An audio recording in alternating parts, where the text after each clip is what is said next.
College students are heading back to campus, and at many schools, student orientation will include a new mandatory class this fall, Training and Education to Prevent Sexual Assault.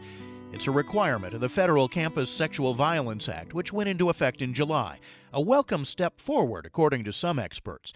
But others believe the act brings colleges only up to a bare minimum in their efforts to stop rape on campus. Surveys have shown that unwanted sexual incidents affect between 15 and 25% of college women by the time they graduate. One of the things that we know is that, at least on college campuses, rape has remained remarkably stable since national data was collected in the 80s. And so we essentially haven't gotten any better, haven't gotten any worse for the most part. I think that's also an indictment on the little effort that college universities have made to move that needle at all. So I think we have a whole lot of room to improve in the way of educating students and holding students accountable for committing sexual violence. Dr. John Fobert is professor of higher education and student affairs at Oklahoma State University and national president of 1 in 4, a nonprofit working to end sexual violence. He's also author of 7 books on preventing rape on campus and in the military. I think we're seeing some initial signs in the military that their efforts are beginning to pay off, particularly because more women in the military are beginning to report it. And people tend to report more if they think that they'll be trusted and believed. Fobert says one reason the military does better is because they pay a lot more attention to sexual violence. The Naval Academy, for example, requires every midshipman to participate in 4 workshops on the subject each year, a total of 16 by graduation. The new law affecting colleges stops far short. It's essentially taking the perspective that we can have a one-time educational session with students, and then all of a sudden we don't need to do any more to talk about sexual violence. And I think it is just not appropriate to think we can just talk to them one time and then it's all over. No big deal here anymore. Fobert says college is way too late to start addressing core attitudes that are formed at a much younger age. Things like what it means to be a man and our attitudes about violence. Fobert says schools need to start talking about sexual assault in high school or even sooner. I think high schools have been asleep at the wheel on this issue for decades, and they need to wake up. I only have been to 50 or so colleges and certainly many military bases in the last 10, 15 years. I've only been to one high school and to give people education about sexual violence. And I think high schools just don't really think it's their responsibility, yet much of the rape is happening before students go to college, and indeed it's happening during the high school years. And so I think we need to do a much better job educating our high school students, but I also don't think we should just start there. I mean, I think there are ways to talk to younger kids about what is consent, what does it mean to have control over your own body, what does no mean, those sorts of things. When you're talking about consent, you're really talking about learning empathy and being able to put yourself in someone else's shoes and care.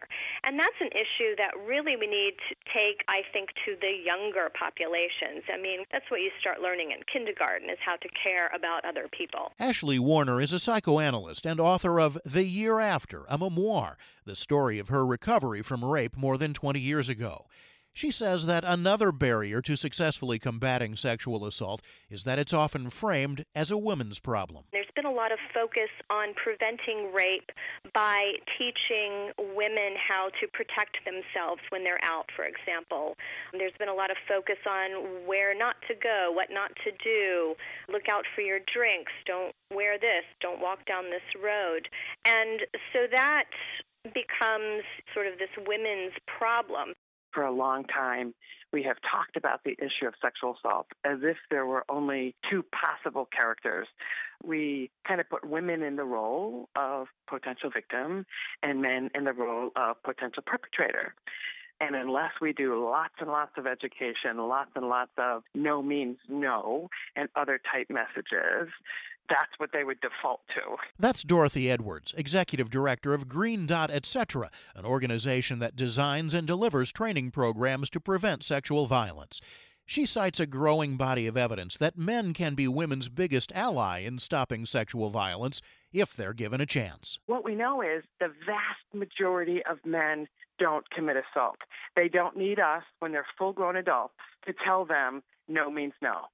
even when they don't, even when they get drunk, they're not accidentally raping people. So is there a place for the consent messages? There are. Quite frankly, I think it's earlier on in life. But as we move into adulthood, given how much we have alienated men with our wagging finger saying no means no, if that continues to be a primary message, we're going to continue to fail to create a space where men can step in. And so at Green Dot, we really go, you know what? In adulthood, like college and beyond, I'm not even going to kind of insult your integrity by making the primary piece of this conversation don't rape, because I know you're not going to rape. So instead, I'm going to talk to you as an ally. A growing movement demands we replace no means no with yes means yes, and about 1,400 colleges have done so, calling for affirmative consent in their sexual assault policies. New York and California have made it state law, and a number of other states are considering it. Under such a policy, the initiator of a sex act needs to get his partner's consent first before it's legal. But one major hurdle to making that policy work is alcohol. That's why many sexual assault prevention training programs concentrate on bystanders. Edwards says that's one place where men can be powerful allies. Fobert's research agrees. He's found that the opinions of a man's friends are very important in influencing behavior. If you have friends or others around you who discourage behavior that would meet the legal definition of rape or other types of sexual assault, it can create a situation where a man doesn't necessarily feel like he's going to be protected or assisted in any direct way. The problem with that issue on an even deeper, complex way is that men who rape often surround themselves with other men who somehow will indicate that violence against women is okay in some form. Yet many men don't feel that way. They're in a position to see and stop sexual assault or the attitudes that condone it, but often they're too shy or intimidated to speak up. There was a study that showed that most men are very uncomfortable when they are around other people disparaging women or acting in a way that is harassing of women. So it's a matter of empowering people to speak up more about it, making the norm to speak up more than the norm to say nothing. Lots and lots of men wouldn't feel comfortable standing up and going, as they're hanging out with their buddies, hey, man, what you're saying isn't cool. Like, hey, man, knock it off. Some men will feel that comfortable, and so we want to give them the tools and the words to do that. But we also want to give other guys permission to say, hey, you know what, maybe if you just don't laugh, maybe if you just walk away from that situation, maybe if you just change the topic, like even if there's more subtle things, maybe the best you can do right now is just not go along with it. However, Edwards admits that's easier said than done. Even when someone recognizes a situation that seems headed for an assault, they often hold back. There's personal barriers, like I'm shy, I don't want to make a scene, I'm afraid if I step in, something could happen to me. I'm an introvert, I don't want to be embarrassed, like I don't want to step in and try to do something and realize it wasn't what I thought it was.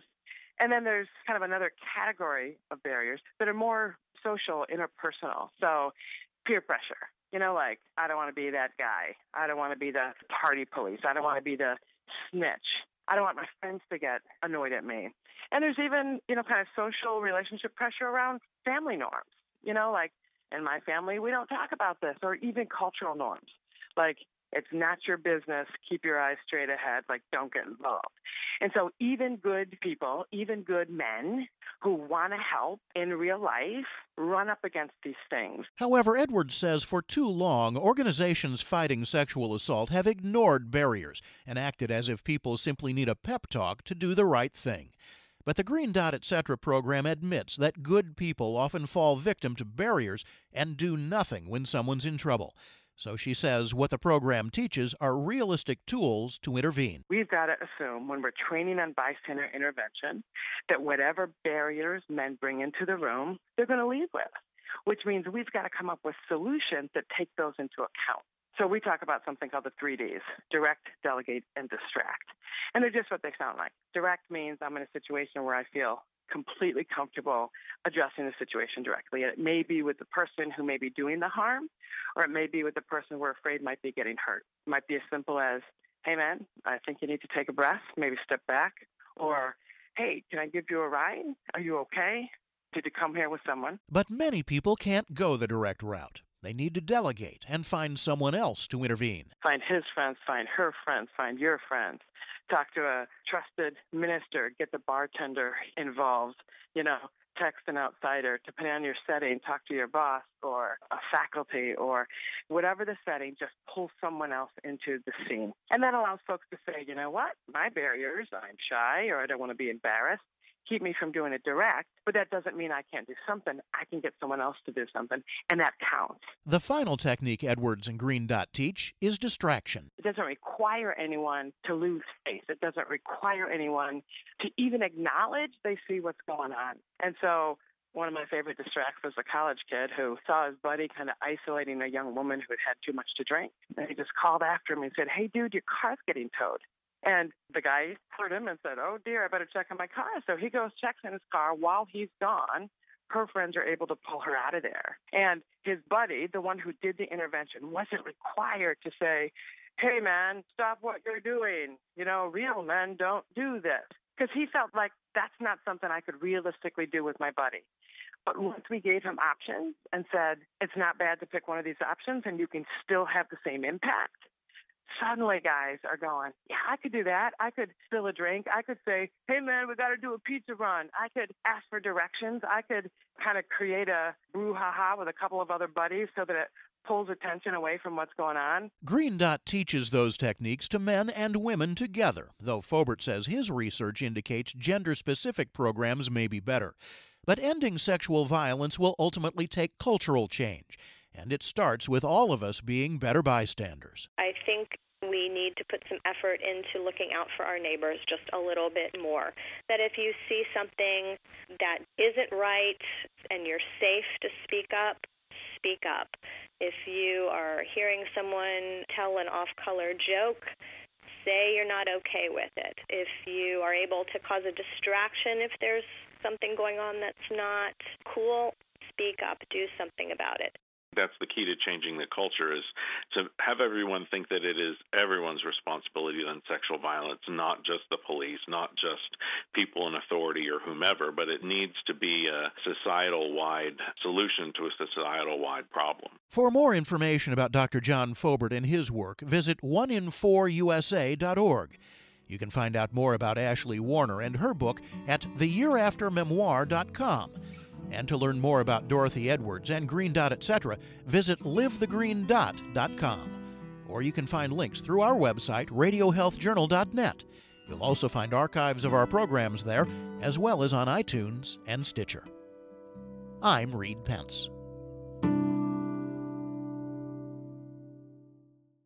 Alzheimer's disease today affects more than 5 million Americans, but new research indicates that baby boomers are going to be hit particularly hard. The new analysis presented at the 2015 Alzheimer's Association International Conference estimates that more than 28 million boomers will get Alzheimer's by 2050. The study also finds that caring for boomers with the disease will consume nearly 25% of all Medicare spending in 2040. Matthew Baumgart works on public health issues at the Alzheimer's Association. The baby boom generation is about to become Generation Alzheimer's. The risk of Alzheimer's increases with age, and as baby boomers get older, the number of people developing the disease will increase to levels far beyond anything we have ever seen before. There's a pipeline of possible therapies that could help delay the onset of or treat the disease, but public funding for Alzheimer's research is very limited compared to the size of the problem. The prevalence of Alzheimer's among American baby boomers will rise to more than 50% in 2050, when all boomers will be over age 85. Find out more about Alzheimer's research at alz.org.